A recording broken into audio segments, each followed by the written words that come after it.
This is Local 3 in your town. Welcome to another 30-minute edition of 3 in Your Town, a show where we celebrate the people, places, and things that make this area so unique and so wonderful. Hanging out at the Sculpture Fields in Montague Park on Chattanooga South Side. If you've never been before, it's a wonderful place to spend the day. It's just off of Main Street and Polk Street. Come on down. This is actually the site of the Sculptures in the Sky Kite Festival that we have annually, in addition to many, many other great things. All right, got a whole wonderful show for you coming up in this next 30 minutes. We're headed to the historic Natchez Trace Parkway here in Tennessee, where there's a memorial for Meriwether Lewis. We'll explain why that's in Tennessee. Also going to be examining the Potter's Field in Hamilton County. In addition to that, we're going to be highlighting a wonderful organization who's hosting a kickball tournament to fight Parkinson's disease and how you can get involved. We are also headed to North Alabama to check out Tigers for Tomorrow.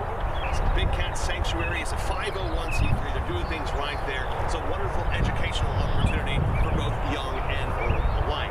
But before we get to those stories, this past week I had the opportunity to hang out with Jim Ogden. You don't know who Jim Ogden is. He is the historian at the Chickamauga battlefield. Well, I posed the question about Interstate 24 coming around Lookout Mountain.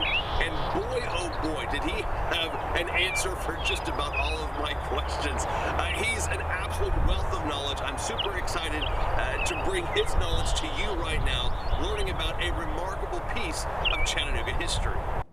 So in the late 1950s, as the interstate highway begins to be planned, one idea was to bridge the Tennessee River twice, coming out of Lookout Valley, on the Moccasin Bend, across the bend, and then bridging the Tennessee River yet again. Getting over and or around Lookout Mountain has been a head scratcher for a very long time. So the earliest formal path over the mountain was an Indian trail, or a series of Indian trails, which were formalized as the Federal Road in 1805. Some advancements in tools for building better roads.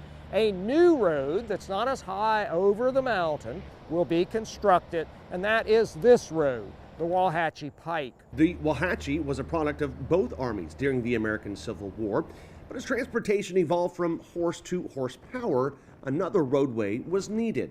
Then, in the early 20th century, a new road begins to be conceived lower down, and what eventually became designated as Cummings Highway. Fun fact about the construction of Cummings Highway at Jonas Bluff, a route thousands of locals and visitors pass each day.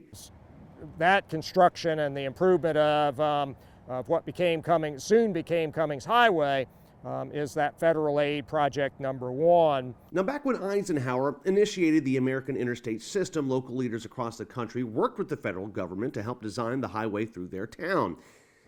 Questionable decisions about those routes were made all across our country, including right here in Chattanooga. But at the same time, Chattanooga has embarked upon one of the largest urban renewal projects in the United States, and clearing more than 1,100 structures from what was then downtown Chattanooga, including the majority of Cameron Hill. There's now a large mound of earth in Chattanooga, and the idea becomes instead to use Cameron Hill to create a shelf in the Tennessee River for Interstate 24. New land was formed on the city's south side. Cameron Hill then they begin to dump it into the Tennessee River in the slough between Ross's Towhead Island and the main land.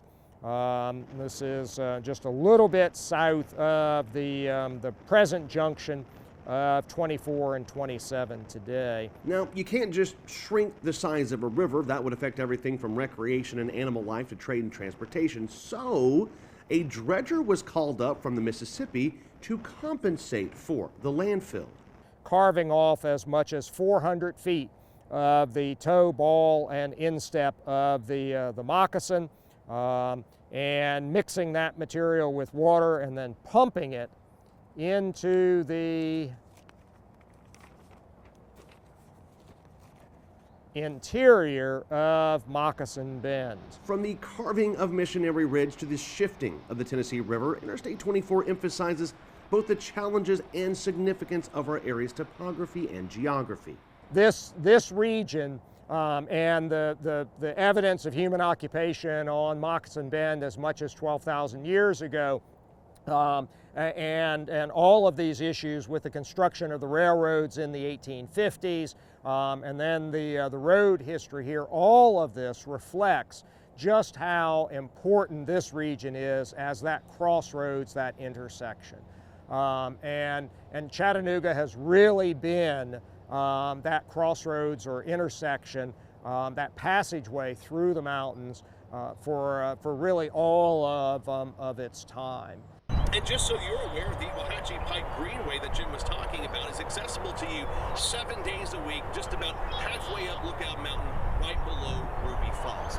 All right, so Jim was talking about explorers and whoever else going over and around Lookout Mountain. That segues to this next story about one of America's greatest explorers, Meriwether Lewis, and his ties to the Volunteer State. Traveling along the Natchez Trace Parkway, you find out all sorts of interesting information. It's one of the most historic roadways in all of the United States. Right across one bit of history you might find interesting. Meriwether Lewis, as in Lewis and Clark, the senior leader of the Lewis and Clark expedition, buried alongside the Natchez Trace Parkway here in Tennessee. What? Exactly. Why? Here's the story. Even before the 1803 Louisiana Purchase, President Thomas Jefferson wanted to connect the distant Mississippi frontier to other settled areas of the United States. To foster communication with what was then called the Southwest, he directed construction of a postal road to be built between Nashville and the Mississippi River. This would later be known as the Natchez Trace. The Lewis and Clark expedition from August 31st, 1803 to September 25th, 1806, also known as the Corps of Discovery Expedition, was the United States expedition across the newly acquired northwestern portion of the country after the Louisiana Purchase. The expedition returned to St. Louis to report its findings to President Jefferson with maps, sketches, and journals in hand. In September of 1809, Meriwether Lewis was living in St. Louis as the appointed governor of the Upper Louisiana Territory. He left St. Louis for Washington, D.C. on September 4th, 1809. Lewis traveled to modern-day Memphis by boat and intended to proceed down the Mississippi River to New Orleans and then travel by ship to Washington, D.C.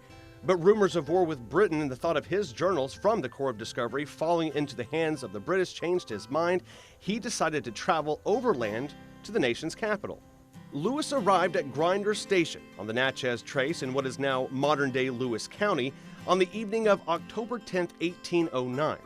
Mrs. Grinder and her children stayed in the kitchen separate from the house. In the middle of the night, Mrs. Grinder heard 2 gunshots and found Lewis bleeding from his wounds. By sunrise on October 11, 1809, Lewis was dead.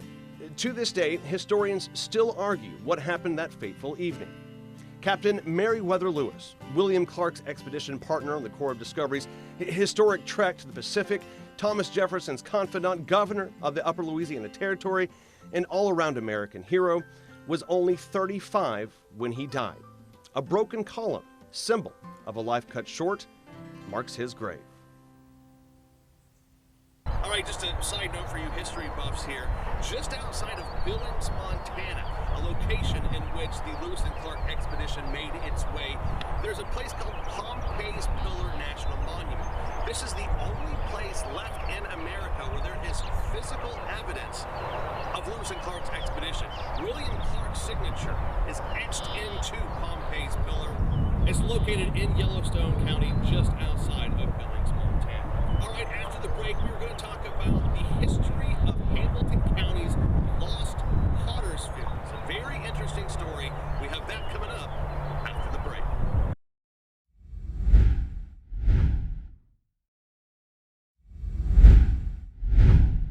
Welcome back to this 30-minute edition of 3 in Your Town, a show where we celebrate the people, places, and things that make this area so unique and so wonderful. Another history lesson for you, this time about Hamilton County's forgotten Potter's Field.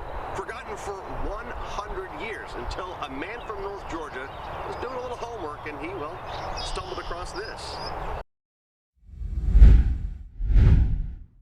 Just behind this embankment in Red Bank, right around the corner from the White Oak Park, sits Hamilton County's second Potter's Field. If you're unfamiliar with what a Potter's Field is, when someone dies and doesn't have the funds for a funeral, for a burial, of their choosing, usually a county or a municipality, has a plot of land where that person can be buried. And that was this in the late 1800s, early 1900s. The problem was this place was a nightmare, an absolute horror show for anyone who was buried here. And until a man named Michael from North Georgia did some research, it had all but been forgotten for about 100 years. Bury people here. It's out of sight, out of mind. But because of that, it also encouraged grave robbing for cadavers for local colleges, not just in Chattanooga, but in Nashville and Atlanta for medical purposes and studying the human anatomy. As you can see in this newspaper report, a body at that time could make a grave robber up to $25. Other parts are on a la carte scale.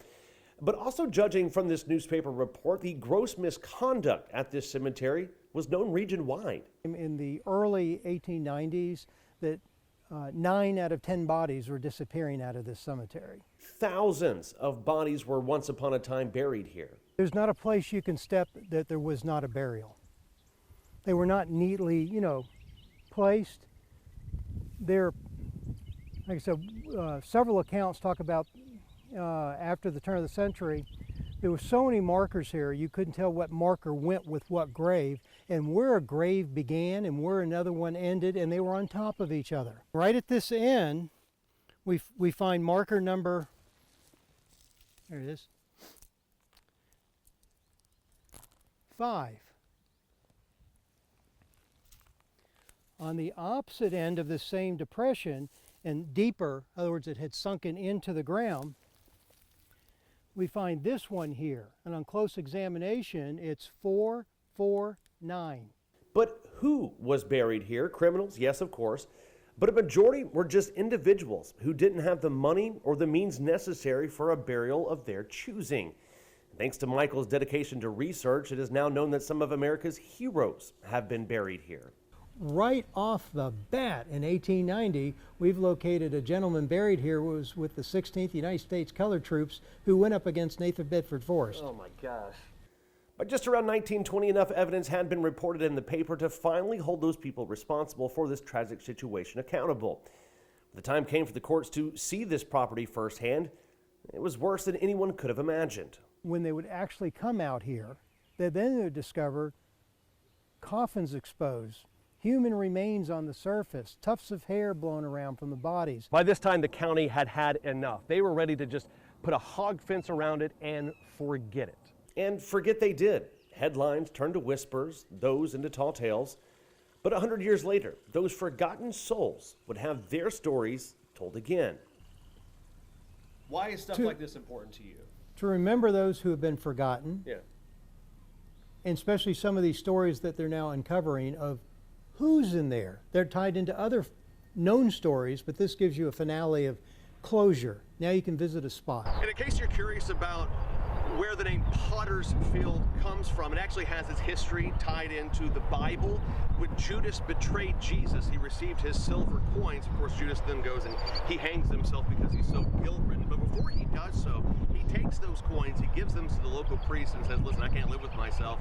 Do with these coins what you want to do. Well, the priest said, we can't touch this money, it's blood money. But what we will do is we're going to take this money, we're going to go up here, we're going to buy this plot of land where the locals go to gather clay to make pots, a potter's field, and that's where we're going to bury those who don't have money to take care of their own funeral expenses. So that's where Potter's Field comes from. That story that you just saw was actually a snippet from a 30-minute episode we did about the Potter's Field. You can find that on local3news.com or just get on Facebook and search John Martin 3. You have that story and so many more.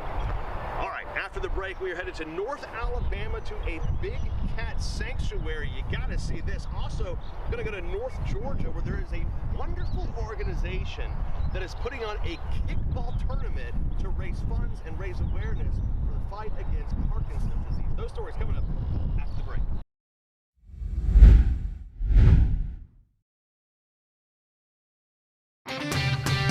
This is Local 3 in your town. We are at Our House Studios at Rock Steady Boxing Chattanooga. We have a group filled with people that have Parkinson's disease, and they are working out for our Rock Steady Boxing program. This is the first half of functional kind of fitness.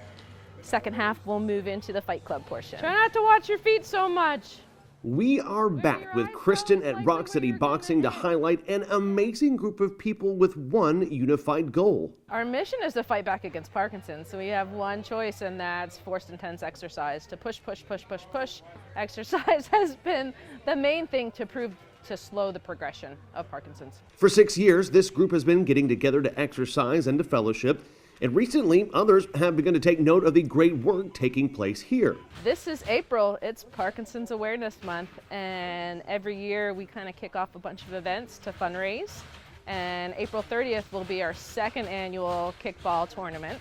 And we've kicked it up a notch this year. We have sponsorships. We have like all of these organizations coming together for us to really kind of boost up this event. So on April 30th, you can help the cause by signing yourself or your team up to play in their kickball tournament at Boynton Recreation in Ringgold. Spots are $15 each. So last year we almost hit $10,000, and so that basically funded a lot of our new equipment. We renovated the Fight Club space completely, and it also helped support just any need that we have throughout the year. It could help support someone that may have a little bit of struggle paying for the membership. The kickball tournament might be your simple way to join in the effort to fight Parkinson's. And according to Kristen, the decision to do so, it should be pretty easy. Rock Steady itself is going to have 2 teams. So if someone thinks that I can't play kickball, hello, I've got people anywhere from 50 to 85 that are going to be out there on the field. So there's really no excuse. We have all the information on our website, on our Facebook page, and we have that linked up. You can click on that, get signed up for either you or your whole team. Again, $15 a head. All right, let's head to North Alabama. Last week, we kind of gave you a little tease of a place called Tigers for Tomorrow, just about an hour down the road. This is a 501c3. They have been inspected. They're doing a great job. It's an excellent educational opportunity for both children and adults. Check it out. In 1999, Tigers for Tomorrow was founded in Florida to provide a last-stop home for predatory animals that were discarded when they were no longer wanted or could no longer work or earn money for their proprietors. In 2005, after tangling with 2 hurricanes, the board of directors secured property and moved Tigers for Tomorrow to a 140-acre mountainous preserve in Alabama at the foothills of the Appalachian Mountains. When Tigers for Tomorrow was first founded, it was because I had done some animal media and I worked for some facilities that said they were nonprofits and they really were not doing nonprofit work. And I wanted to do it right, and I wanted to make sure that big cats were not ending up in the hands of private owners. The 501c3 non-breeding preserve is now a permanent home to over 175 animals, 90 of which are predators, big cats, bears, and wolves. And when you walk through the park here, you can see all the gently used toys, if you've noticed them. Well, an animal's not going to play if they're not happy. They're just like us. If you don't feel good, you're not going to get up and play with the kids. You're not going to be running around. These guys here, we do everything we can to enrich their lives and make sure that their life is worth living. You might notice another thing as you walk around if you happen to catch Executive Director and Founder Susan Steffens on the property.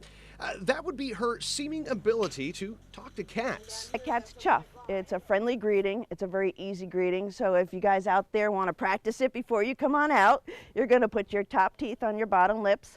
Ooh, ooh. And what that is, it's a friendly greeting. It's like me reaching out to shake your hand. I'm letting you know, hey, I'm here, I'm friendly, everything's all right. Oh, you're being silly over there.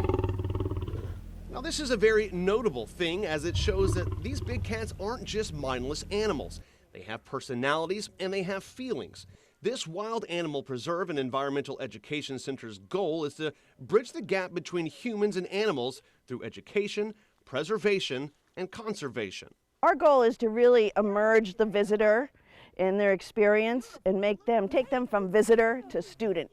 And once we have them emerge in this experience, they start to realize they're individuals.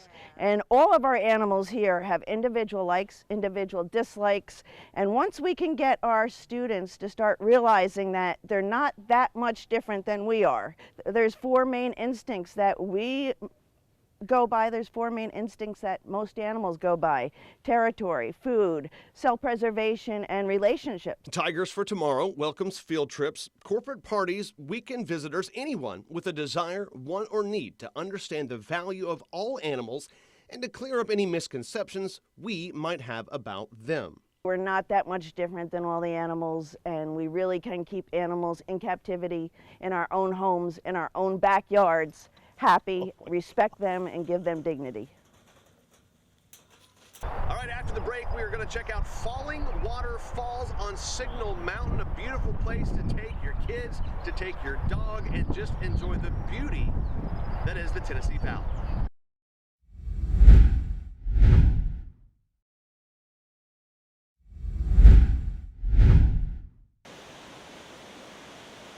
Falling Water Falls is a 136-acre natural area in Hamilton County. Not surprisingly, it's named for the 110-foot-high waterfall on Little Falling Water Creek that drops over the sandstone cap of the Cumberland Plateau. The trail to get to the overlook is a simple and shaded 0.3-mile, moderately trafficked out and back trail. The small cliff-top section of the natural area is actually in the town of Walden, while most of the natural area is located below the falls in Soddy Daisy. From above, it is difficult to see the falls in its entirety, but the scenic vistas, Tennessee Valley, Pickett Gulf, and Buzzard Point atop the 840-foot-high escarpment make up for it. Far below, Levi Cave is located at the base of the slope.